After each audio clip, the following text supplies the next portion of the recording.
Welcome to Good Morning Hospitality, your one-stop shop for the latest news, noteworthy trends, and thought-provoking discussions across the industry. From hotels and short-term rentals to all things travel and hospitality, you'll find each episode equips you with the information that you need to start your week. Join us on Good Morning Hospitality every Monday, wherever you get your podcasts.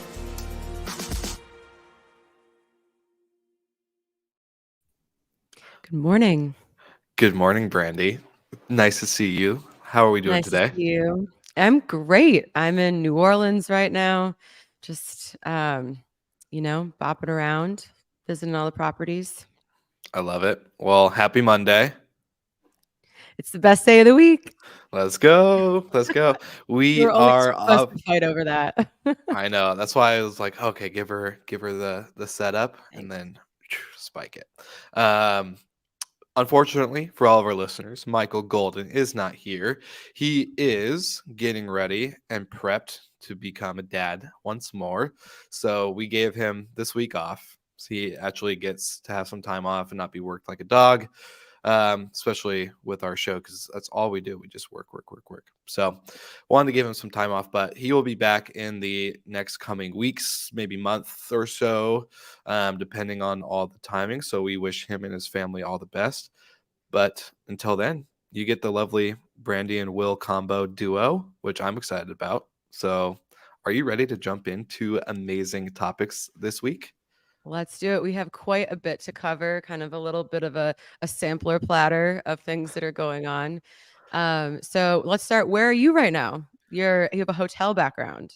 I am in a new city. I'm in Minneapolis, and I'm here for the TravelNet Next conference. So I'm really excited to attend. Obviously, TravelNet is a great partner of ours. They've been with us for quite a run, I would say. We did our first 6 months with them, and now we're doing another. So really excited to be here. We obviously had Ryan Bailey on the show not too long ago. Now I get to sit down with Ryan and Andrew and a bunch of the executives at TravelNet, and everyone on the team, including the users and the property management companies that are part of the company, and get some micro interviews done, get some good sessions in. And the main theme for the users conference this year is advanced and scaling technology and how to use it. So there's quite a line and run of sessions this year for the conference, in the sense of, I think there's over 60 sessions in the next 2.5 days. So there's a lot to report. Yeah, there's a lot to report on. I think I'm missing like the morning part, but they knew, had to get on the GMH pod to bring in the news for our listeners. So I'm excited though.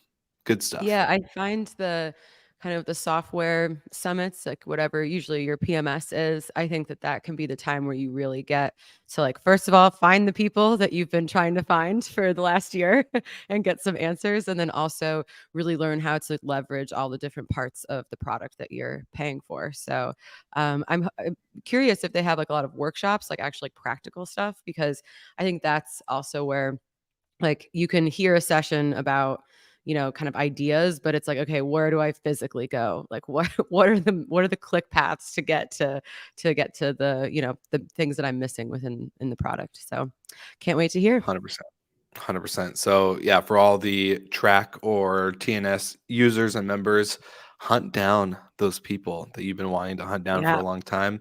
And yeah, I'm excited to hear how it goes. I'm going to be part of those conversations and reporting it live. So we'll hopefully have maybe a couple lives throughout the week outside of our hotel crew on Wednesday. And then I'll do a kind of a recap for everyone on the big high level takeaways probably next week. So it'll be a good extra bonus content. We all love a good bonus. Love some bonus content. Yes.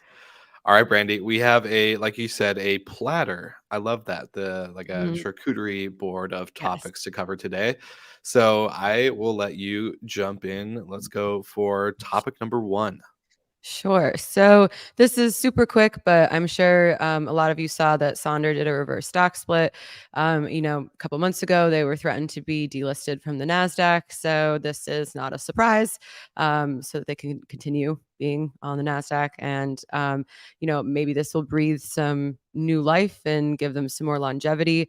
We kind of predict that Vacasa and Inspirato will follow shortly. So none of that is groundbreaking, but just kind of what we all thought was going to happen. And again, just hoping that, I'm rooting for these companies. We really need to, it's good to see a success story. And it makes, if any of you are raising money in the near future, it might make it a little bit easier if you have some success stories out there. So I had my like trading app open and I looked at and it said what my Sonder like share price was that day. And I was like, that is very high. And then I realized what happened. So I had like a moment of like, oh my gosh, they really turned things around like aggressively 48 hours. And then I actually thought about it, and that obviously was not what happened. But so now we'll just kind of see what happens in the next year, and hopefully they can turn things around. Obviously, being focusing on the cash flow is everyone's Yeah. biggest priority right now. 100%. And I forgot to do this before we jumped in the topic, but I'm getting a couple messages personally directly on LinkedIn as we're live for next and for this episode. So anyone tuning into the live right now, we're going to do a quick roll call. Send us where you're coming in from. I'm in Minneapolis right now. Brandy, you are in New Orleans. So let us know where you're at. We're not in our normal locations. Maybe you're not your normal locations. I know there's probably 3 other conferences happening right now. There's Favor out in Orlando. We got Skiff's Global Forum coming up, or I think that's sometime this week. So yeah, roll call. Let us know where you're tuning in from. And if you're listening, we would love to open up the hospitality hotline if you want to be part of the episode. Sorry to interrupt and break up your charcuterie No, it's topic. okay. But figured we did that last time and it was a good, fun way to connect with listeners. And as I'm getting these messages, shout out to Catherine with booking.com, who is here at Next as well. That can't wait to meet up. All right, let's go. All right. And Alondra from Madrid says hello. So thank you for tuning in from Europe. We love our European listeners. It's fun. This is like an afternoon thing for all of them, which I think is great. And Alondra, I might have to come visit you in Madrid. I love Madrid. I lived there for a while, so maybe I'll hit you up. Alondra is amazing. So shout out to you and you too, Jenny. Amazing. Shout out. All right. Okay, great. So our next topic, also super fun, regulations. We're not going to get too into the nitty gritty here because this is, first of all, it's not the most fun topic. And there's just so much going on. And so really this kind of came after there was a spate of, either basically bans or, kind of real extreme changes to regulations, not just in the United States, but also throughout Europe. Florence has like totally banned new short-term rentals. And, there's ongoing, big changes in the UK, kind of all over the place. And so I think you're seeing just such a huge backlash. And one of the things we'd really love is if you are a listener in kind of these markets that have been really affected by some of the changes that have happened recently, we'd love to hear just kind of like what the practicality of that is like. Like, are these, is it immediate? Is there guidance? Is there, is the process to get your permit renewed? All of that. Is it easy? Kind of what is it actually looking like outside of these articles that we're seeing? Because, articles have to have a little bit of a flashiness to them to get us to click on them. So we want to hear what's actually happening. But, as Will said, I'm in New Orleans, and this is where they just passed some more regulations about, kind of limiting the number of new permits that you can have. And so that's, for existing operators that have their permits that were able to kind of, be grandfathered in or who won quote, the lottery. It's great because it kind of caps your supply. But obviously if you are, a new business owner, you're a homeowner that maybe bought a property and thought you were going to be able to do this, that's obviously really difficult. And we saw, as an operator on Airbnb, they had, complied with the regulations, but they didn't account for the hotel licenses. So we were like battling for a couple weeks because our properties just like went offline. So, these are, like with anything, when there's these changes, I don't think that they totally get thought through all the way to the end, and like how things are actually going to be implemented.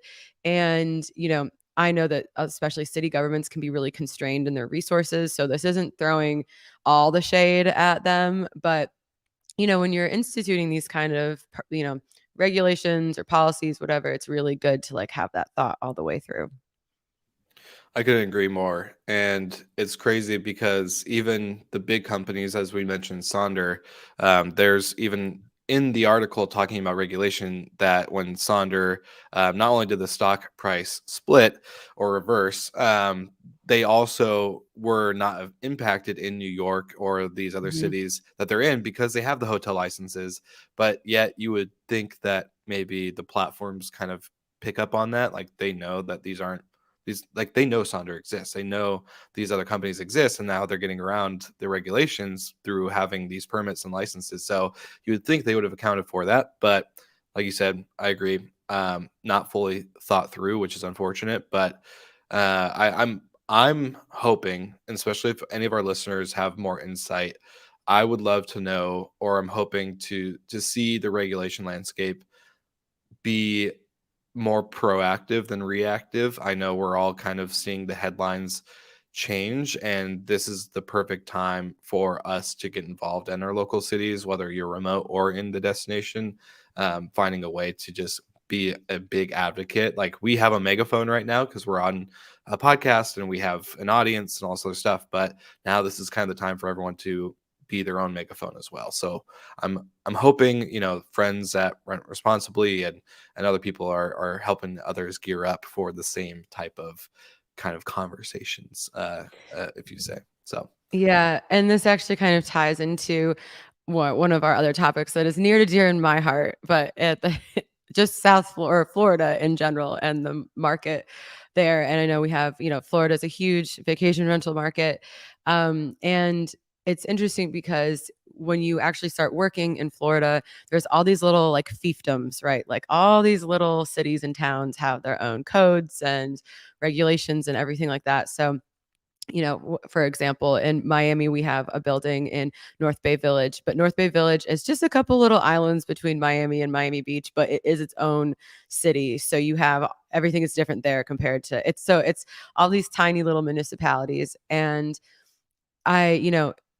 positively, people have been coming to Florida. It's obviously a huge vacation rental destination. People want to buy properties there, investment properties, but now the supply is it's just there's so much supply. And there was a great Skift article talking about, I'm hyper aware of what's going on in South Florida, but kind of talking about the rest of the state and how there is just this huge amount of supply, but also the cost of living is going up. All of your expenses are going up. And it's also hard to find labor in those markets. That's getting increasingly difficult. And it is like that it's a huge problem when someone has to drive an hour to come be a maintenance tech or a housekeeper because all of your costs just start ballooning. And so even if you've been seeing some record revenue, which obviously we've been talking about this year has kind of tapered off or slowed down a little bit, but still some pretty significant revenue, your bottom line might not be looking as great because those expenses have either kept on pace or outpaced that revenue growth. And in Miami, for example, they're building these huge buildings that have built-in STR components, which as a renter I think that's fantastic, but as an operator you're like, okay, so I can see these 7 buildings from my window that are going up that are going to allow STR. Those each have like 600 to 1,000 units in them, and it's just like, oh my god, so much supply. So we've mentioned that on the show before. Just kind of, I guess we'll have to see until those buildings open. But just across Florida in general, I think that squeeze is being felt more and more. And you have things that people might not think about, like the cost of insurance. A lot of the major insurers have left the state. This is kind of the same thing that's happening around a lot of the Gulf states, also here in Louisiana. And so that's just another added expense. It might have been $1,500 a couple of years ago. Now it might be $7,000. So you're just dealing with these other forces in the state economies that are making it more and more expensive to operate. Yeah, and you said it perfectly. I the only thing it blows my mind if you remember during COVID, the early days of it, how many people were at home and they're like, hey, I have time for home projects. I have time to go work on my investment properties. And you couldn't find lumber or plywood or Mhm. anything at Home Depot or Lowe's, like no one had any supply. So now you have this crazy amount of buildup from the last 2 to 3 years that probably is just now what we're seeing is this slinky effect where the link is kind of catching up to the pull that we had during COVID and the later days of 2021. And one quick shout out to Jamie Lane, who's on a plane tuning in on his way to Expedia's Explore Fest. So I love shout the out to him. dedication, Jamie. That is dedication right there. Our one and only data nerd co-host tuning in from the sky. I love it. Okay, but so you have this kind of slinky effect happening now, and the amount of people that are in South Florida or in just Florida in general with these expenses, with all this stuff. I don't know. Like, part of me, I don't know, because you have companies like Central, right? You have Central who's doing this live in, and then of course now you can rent your unit if you're traveling or doing other things like that. I think it's great. I don't know how many people are going to do it because of still the same fact of I don't know who's staying in my home. I don't know where to put my personal belongings when there's a guest here. There's these still things that people are still trying to, I think, get over these hurdles. Us as professionals, whether we have whole home or multifamily units, the units aren't being lived in ever. Like, they're not living units. That's at least for us. Like, we tell our owners, yeah, you can use it for your own vacation and family events and stuff. That's revenue that you're going to miss out on. But at the end of the day, you're not living there. Like, we're not having you have like this closet of stuff or pictures and stuff like that. So I don't know. It's going to be interesting to see how this amount of supply that's being used kind of as like this personal live-in, put on Airbnb and activate when you're gone.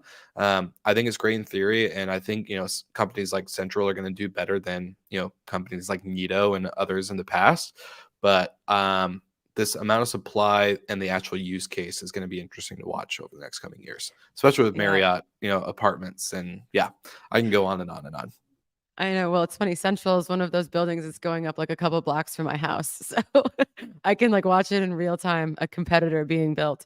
But it's, yeah, I do kind of wonder how I think it's this really fun selling point of like, hey, like you can earn this extra money, but when there's so much supply, I mean, it's just a race to the bottom in terms of pricing. So like people might find that it's not even worth it.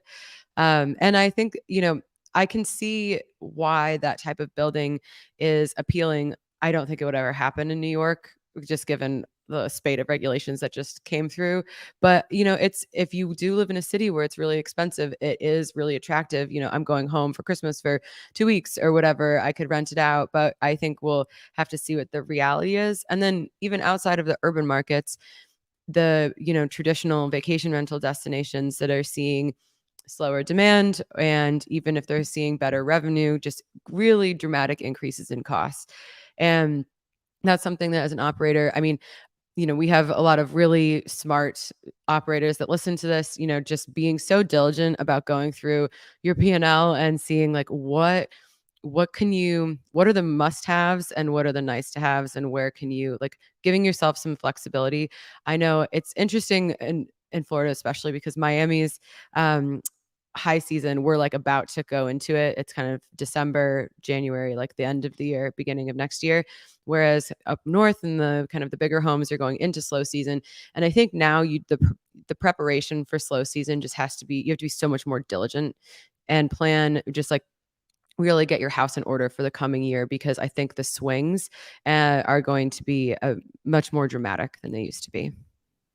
Yeah, financial stability, profitability, making sure you're not just raising capital to raise capital, or you're not just spending capital to spend. Yeah, this is going to be really important, as we've covered in the past. And as you mentioned, Brandy, the race to the bottom as you're talking about all this supply and the pricing, it sounds like moving on to our next topic, it sounds like Airbnb is going to try to maybe control our price and downfall to the very pit of bottom despair. Just kidding. That was a little over dramatic, guys. Sorry. Such positivity on this Monday morning, Will.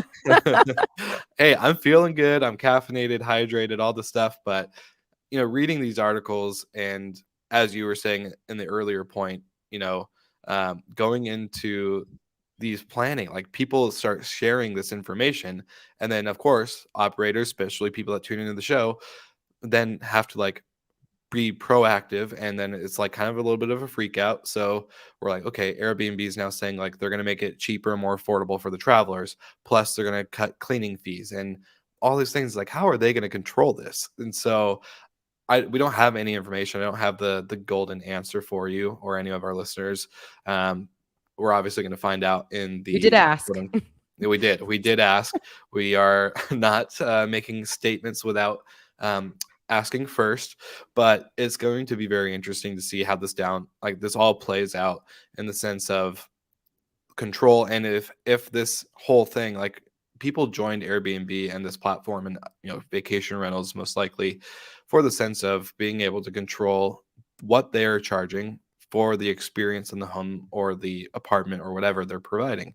So the statement with Brian Chesky is a little vague, going into obviously their summer release, which will come out in November. I think it's their summer release coming out in November. But basically talking about how they listen to the travelers, right? It's getting too expensive. It's not as affordable as a hotel. It's actually more expensive than a hotel, which in the back in the day, it was, anyone could get an Airbnb for cheap, or a short-term rental for all of our STR people that hate being called an Airbnb. I get it. But there's all these things happening, and it's very interesting, especially after last week. But Brandy, I would love to get your thoughts. Yeah, I'm gonna I guess another rant about an OTA. No, so Brandy rant, kind of Brandy rant, Brandy I rant. know.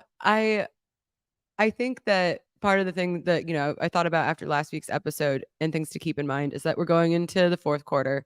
So there are a lot of things that have to be announced in order to kind of satisfy investors in the public markets. And, there are big topics that have been swirling around, and a lot of these announcements are the response to those topics. So the price sensitivity being one of them.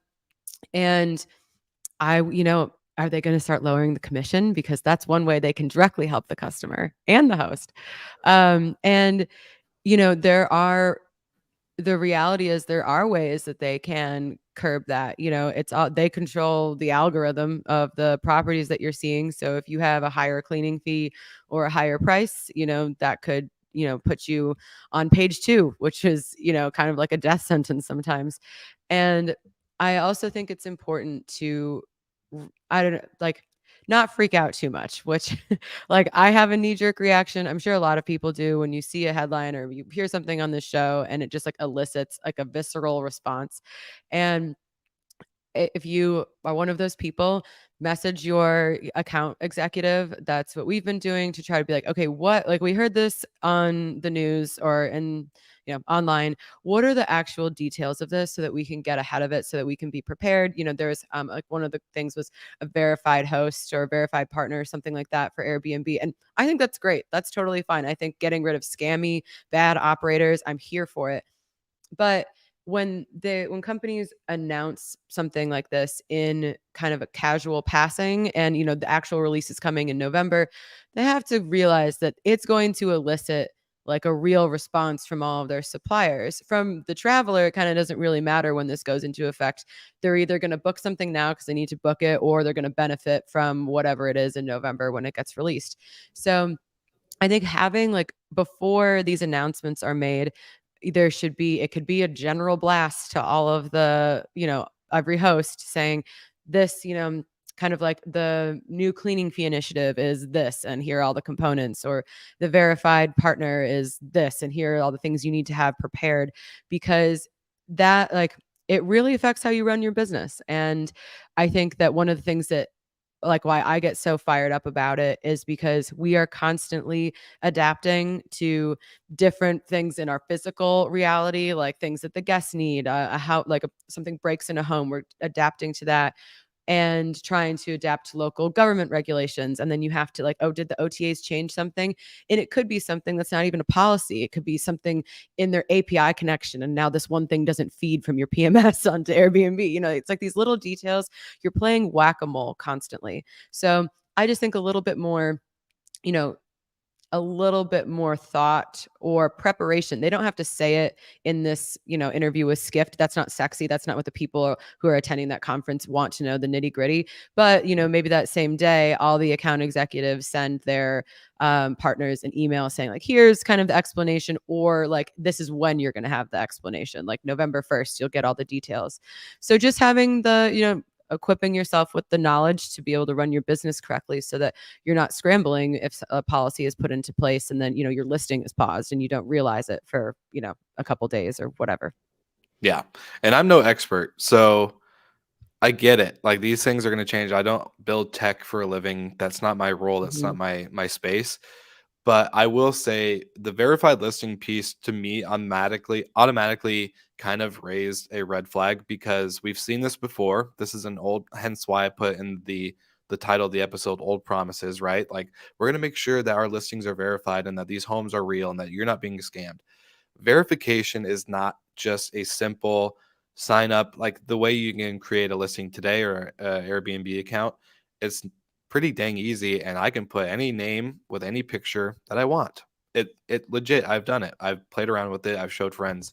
What? Will? I deleted the accounts, obviously, but like, okay, that's not that's great in theory to say like, hey, this listing is going to be verified, or this account's going to be verified, or this host or operator. But verification is actual, real in-depth application of checking documents and checking and verifying with other databases. So, you know, maybe if they could partner up with AutoHost, great, verify us, like do the background checks, do the stuff, do the real things.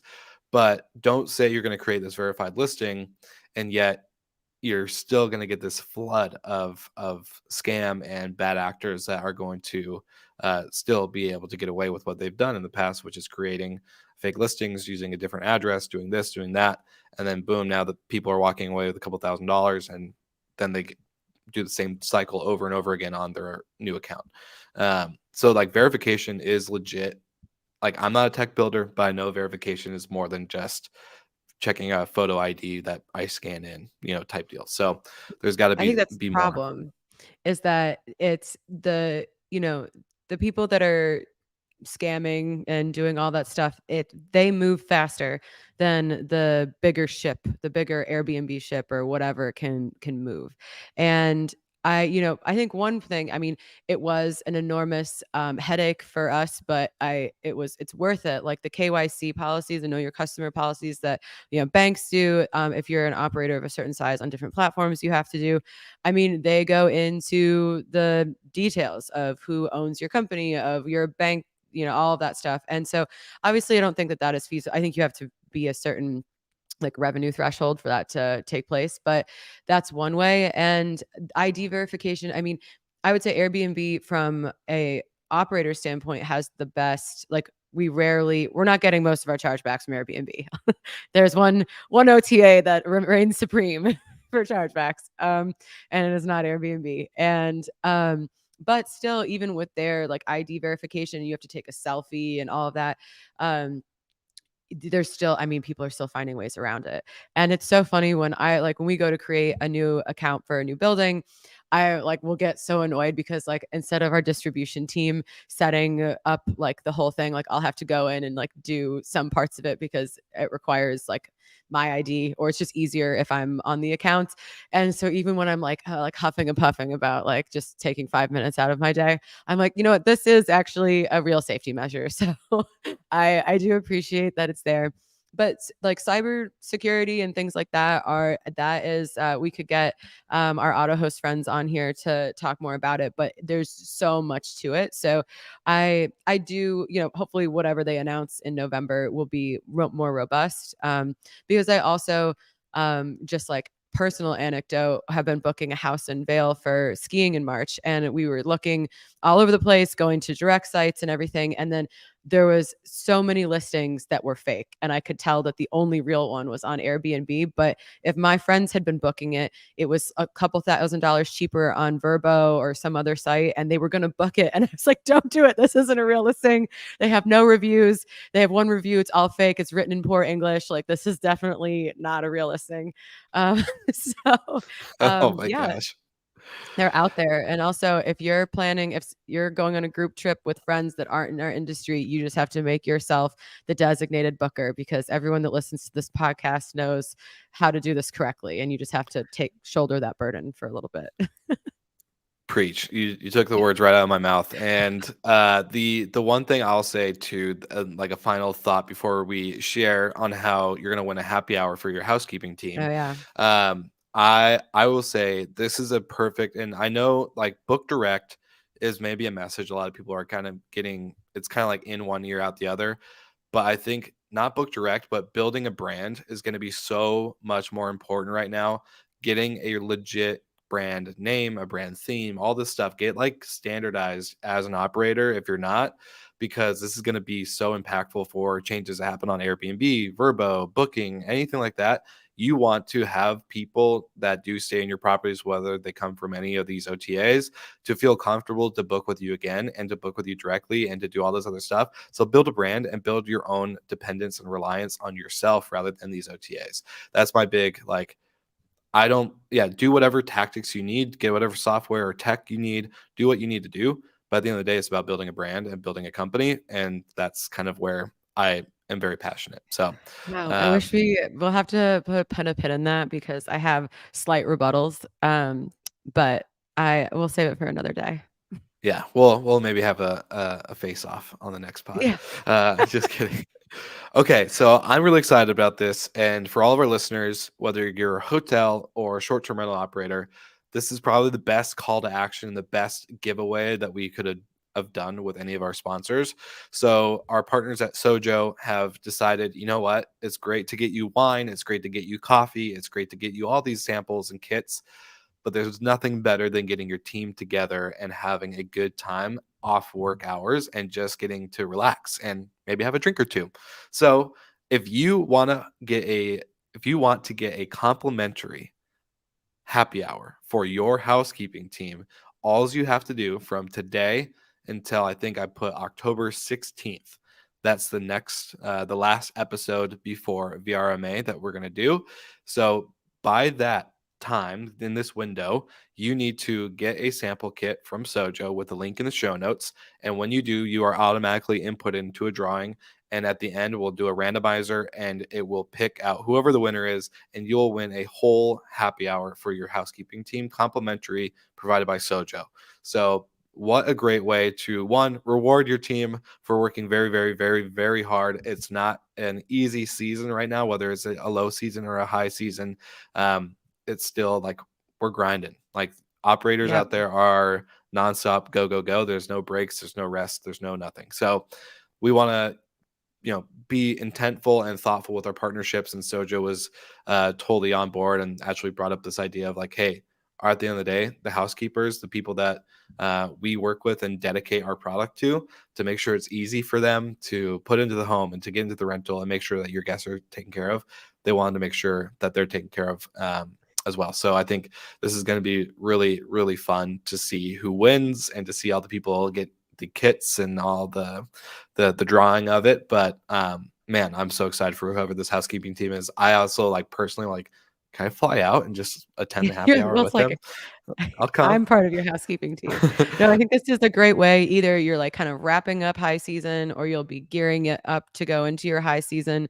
So I think this is awesome. And I think your housekeeping team, I think everybody would agree, is kind of the hardest working people that we have in our stack of employees. So I think this is awesome. Agreed. And so I know for the live viewers, there's no link technically right now.